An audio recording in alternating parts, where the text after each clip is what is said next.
Hello viewers and welcome to another insight on artifacts on Kashmir.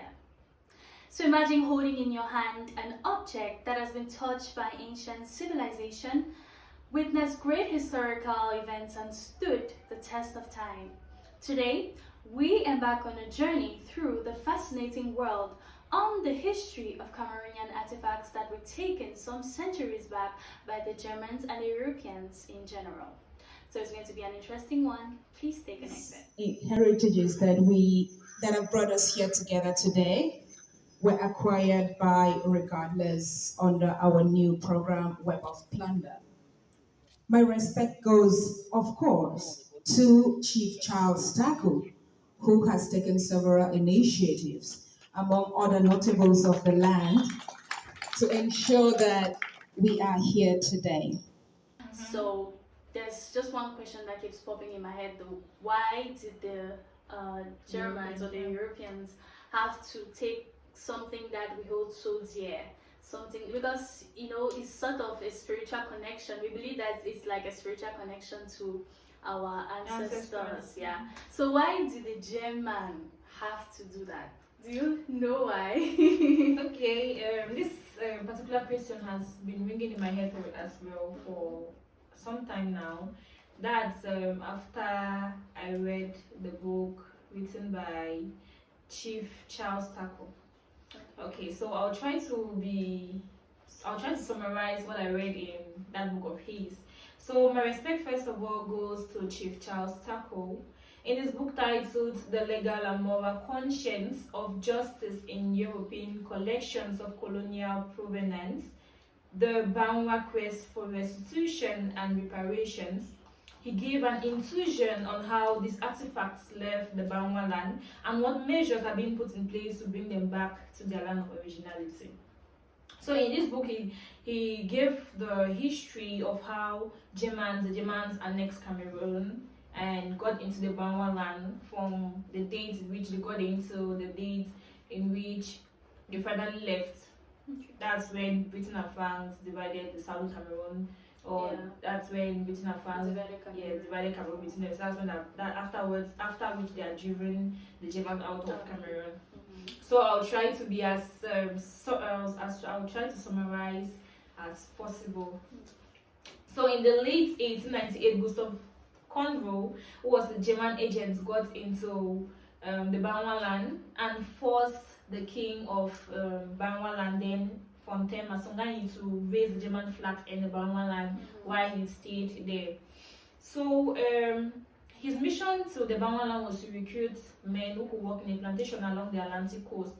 So after agreeing on certain conditions, King Fontaine Masongani decided to give him 100 men, so he could take them and go work on the plantations. But these conditions on which he agreed on was not cited in the book, in this book that I read. So in less than a year, he came back to recruit more people to work at the plantation, and this visit of his faced resistance from the people, given the fact that they had not heard anything from their brothers and sisters that were taken before, and now he's there to collect. He's there to recruit another set.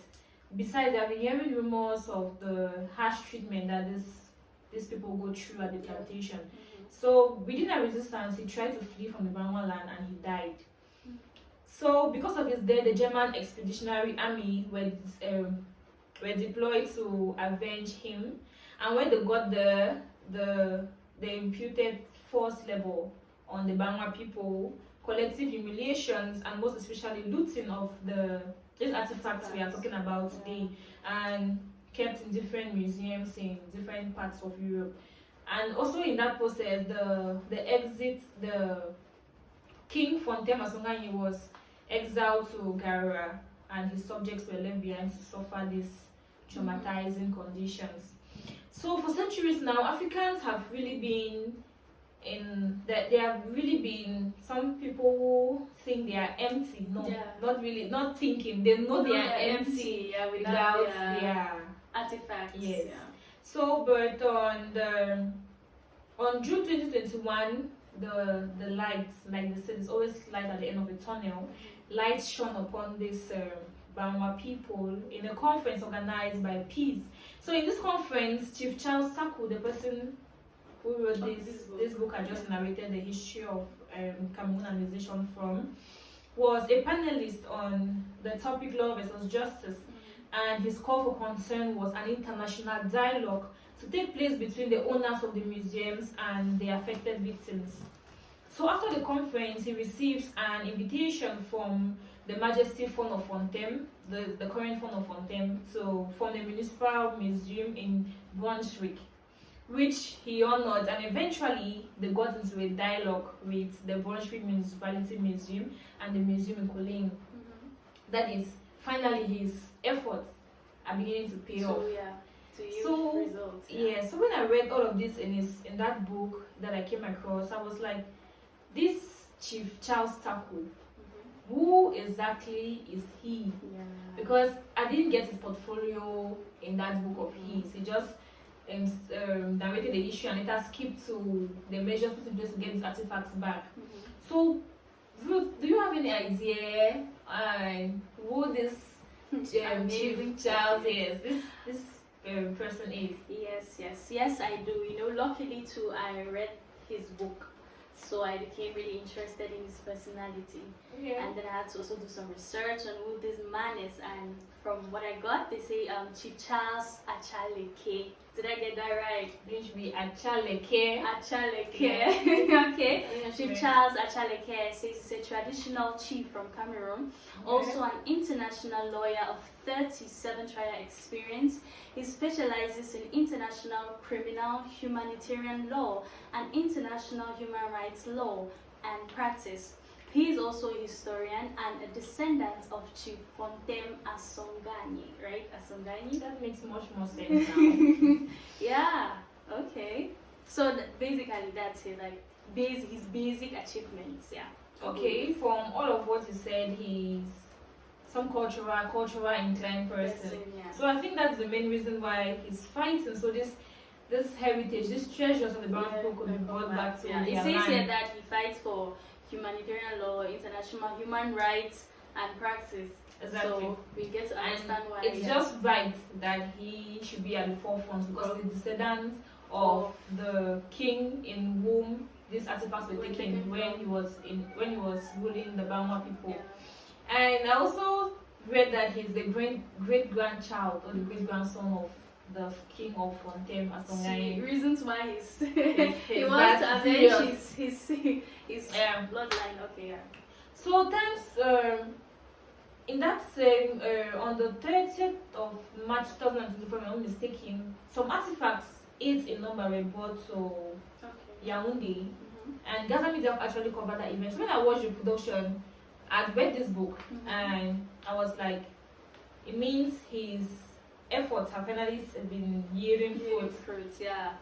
So in one of the speeches the fund made, he said there are other artifacts that are still lying in the museums of these whites. But eight have been brought back, and these 8 were brought back because of a foundation.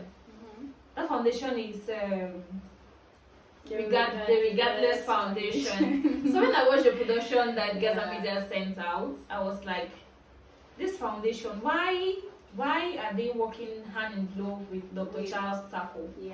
Why? Who are they? Who are the Regardless Foundation? Who exactly are these people? And I think, Ruth, you might have some ideas since you aided me in bringing up the name of this foundation. I got you covered. Okay, anytime. Okay, so the Regardless Foundation, I did my research too. You know, at Gasha Media, we do with a lot of research, facts, and everything. So it says the Regardless Foundation, also known as the CC House of Fame, is an association that is registered legally with the Ministry of Arts and Culture. They are driven by the passion to create a peaceful and prosperous world and believe that it can be achieved by giving everyone a voice. That is why they employ the use of arts, culture, sports to stir social conversations and inspire action for change. So, like, basically this foundation, they are very culturally inclined people. And then what is their vision? So they have as vision to create a world where local communities can individually and collectively provide creative and innovative solutions to global issues for global growth. That is their vision. And then what kind of activities do they carry out? We have indigenous games. We used to have those games we played back then. The generation of now cannot really understand. They cannot really relate. We used to have these games that we play. So it seems to be going out of extinction. So the Regardless Foundation has taken it upon themselves to bring back these games. And the only way they can do this is through tournaments. Tournaments are like very interesting games that you play. So by bringing it in this way, obviously youths will want to engage in it, and by so doing they are preserving our indigenous games. And then they also promote women. They're out to promote women, most especially women in the film industry, because they believe that women are not really given major roles in movie industry as a result of gender inequality. So they're out to promote gender equality amongst men and women, and also empower women to take major roles in movies industries. And I think they're actually taking the Women's Day theme of 2024. Yeah. Personally, because it says the theme was empower women and accelerate growth, or accelerate growth, empower women. Yeah. So I think they're really taking that theme. Yeah, they're in line with that. Yeah. And then they also support the girl child in arts work. They help you to learn artwork, like it could be beads, it could be hairdressing or tailoring. Yeah. And then they are also out to support children, most especially the ones that were affected by the crisis or are still affected by the crisis. So they provide aids to these children in the form of educational aid, health, shelter, and amnesties. So that is what the Regardless Foundation basically is out to do, for my research. Okay, and I think they worked with Chief Charles Taku. Rather, you made mention of them being culturally inclined as well, and they are out to promote global peace. Yes. Actually, these artifacts has brought some cold war that's online war between the Bama people in particular and the whites. Yes. The whites are like, since all the Africans are saying this are artifacts, who exactly owns it? So we know the truth though. They are reserving it because many people are coming forth to say these are artifacts. The Bible in Torah says these are artifacts, and from the history I just read, you will see that the artifacts were actually looted from the Bama land. Another word for looted, stolen, forcefully taken. So the Regardless Foundation are really doing a great job, and thanks to them, 8 of our artifacts were actually returned and presented to the current form of Keep our fingers crossed. So viewers, we have come to the end of this episode on artifacts, and stay glued to Gather Media because we will bring in to you developing stories concerning this particular topic. So we say have a wonderful day, and we hope to see you soon or later, sooner than later. And I have been Njoalem Karim presenting with I'm Ruth Achiri, and we are saying bye bye.